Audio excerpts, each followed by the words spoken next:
Been in Florida, Tampa, Florida to be exact, for a week. Come out to check on my bees.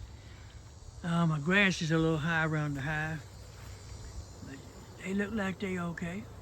They're looking good.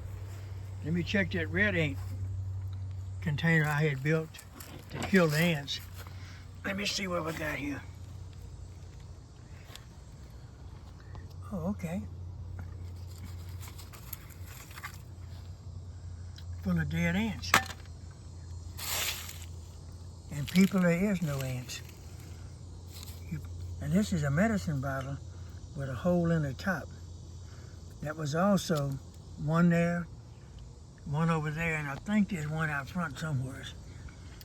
But this is a CD case. People, tablespoon of borax, tablespoon of Crisco, tablespoon of sugar inside the CD case. The ants can get in, but the bees can't. And you see the ants are gone. There's no ants. It works, people. It takes a while. The ants eat the borax, take it back to the nest, feed it to the queen.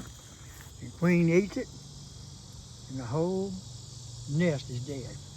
Like and subscribe. Pawpaw, Sammy, and Alley Bug.